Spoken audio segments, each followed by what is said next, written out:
Mamviye ndi ndameneyo asimayi atilalatire tsopano akuti iweyo ndalama zanu sizimaoneka kumene zimapita.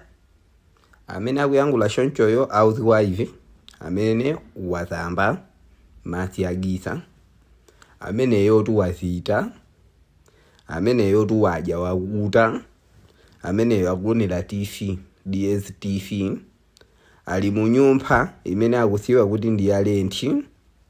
Ameneyo tu amene akuyankhula zimenezo wazambizana ndi kuwapitiza ku sukulu, komanso anyamula zakudya nawo. Komanso amene akuyankhula zimenezo wachena kuposa inu. Kenako ndikumati ndalama zanu sizimaoneka, ndalama zanu mukutera akasi. Mwaona? So kuti ndalama sikumata sisanalowe zimenezo sangaganiseko. Ayi, koma akuti basi iwe ndinu careless.